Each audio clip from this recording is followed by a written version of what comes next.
नमस्कार, मैं अश्विनी गौतम कॉन्सेप्ट पर आपका स्वागत करता हूं। और आज हम बात करने जा रहे हैं सबसे लंबे दिन के बारे में और सबसे छोटी रात के बारे में। आखिर कब होता है और कैसे होता है। अगर आपने अभी तक चैनल सब्सक्राइब नहीं किया तो कर लीजिए, ताकि आपको लेटेस्ट इन्फॉर्मेशन मिलती रहे।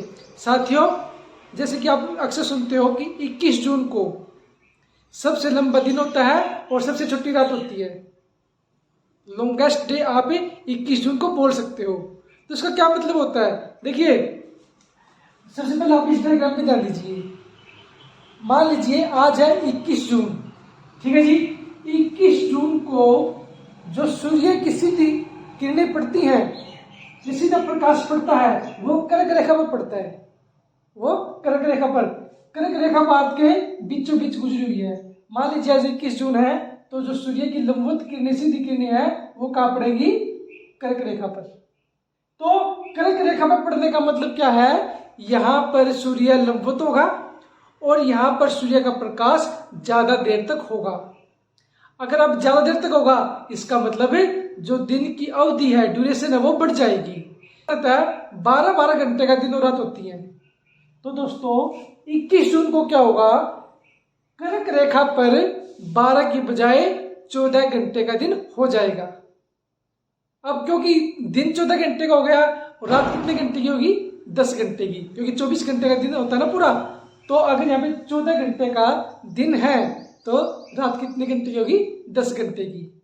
आप ये भी कह सकते हैं कि यहाँ पर जो सूर्य उदय होगा 21 जून को, वो बहुत जल्दी हो जाएगा, और जो रात होगी या जो सूर्य छिपेगा, वो बहुत लेट छिपेगा।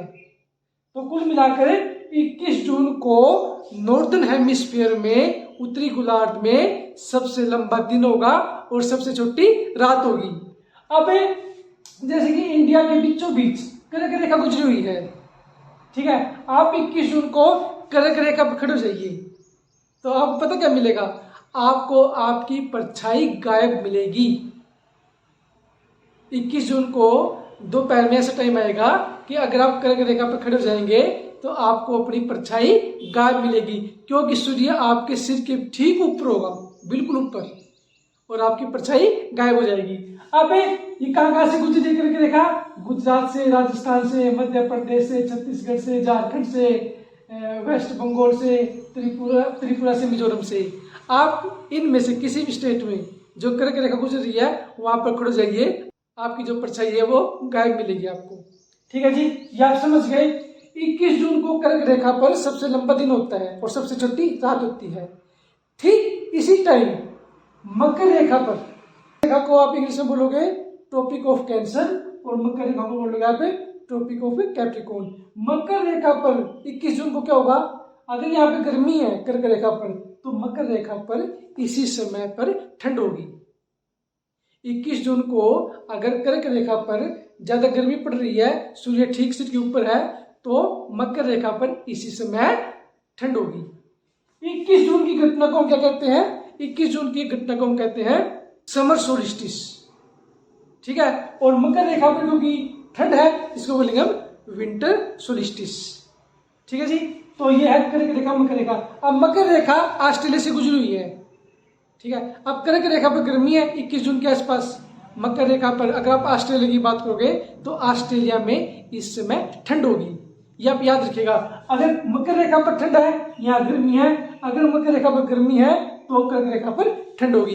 अब आप कहीं भी चले जाइए जहां से कर्क रेखा गुजर रही है, जिन देशों से, मान लीजिए बाहर से गुजर रही है, चाइना से गुजर रही है, बांग्लादेश से गुजर रही है, म्यांमार से गुजर रही है, ठीक है जी, मैक्सिको से गुजर रही है, या सऊदी अरब से गुजर रही है, या आप जहां से भी कर्क रेखा गुजर रही है नॉर्दर्न हेमिस्फीयर में, उत्तरी गोलार्ध में, वहां पर सबसे लंबा दिन होगा। 14 से 15 घंटे का दिन होगा और 9 से 10 घंटे की रात मिलेगी। तो इस प्रकार हम कह सकते हैं कि 21 जून को समर सोलिस्टिस होता है, और इस दिन उत्तरी गोलार्ध में सबसे लंबा दिन होता है और सबसे छोटी रात होती है। इसके अलावा हम एक बात और ध्यान में रखनी है, ठीक 21 जून के बाद सूर्य की जो सीधी किरणें हैं, वो दक्षिणायन हो जाती हैं, मतलब कि नीचे की तरफ चल पड़ती हैं। 21 जून के बाद ठीक 3 महीने बाद 23 सितंबर को भूमध्य रेखा पर सूर्य की सीधी किरणें पड़ेंगी, और भूमध्य रेखा पर 12 घंटे का दिन होगा, 12 घंटे की रात होगी। फिर 23 सितंबर के बाद, ठीक है। फिर सूर्य की किरणें नीचे की तरफ चलेगी और 22 दिसंबर के आसपास सूर्य की जो सीधी किरणें वो मकर रेखा पर पड़ेंगी।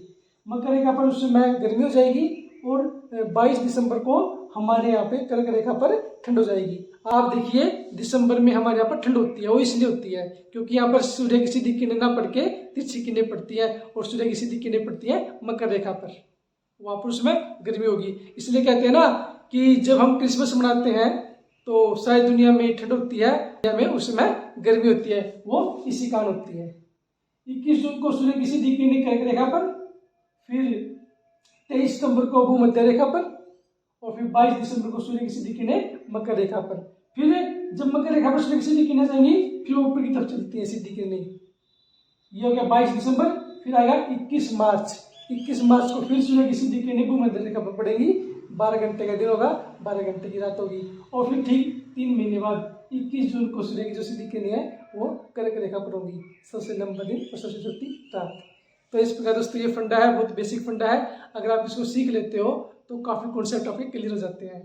मुझे उम्मीद है आपको वीडियो पसंद आया होगा। और फिर भी कोई क्वेरी है आपकी तो आप मुझे कमेंट बॉक्स में जाकर पूछ सकते हैं। एक सवाल मैं आपसे पूछता हूँ, कर्क रेखा कितने देशों से होकर गुजरती है? इसका आंसर आप मुझे कमेंट बॉक्स में बताइएगा।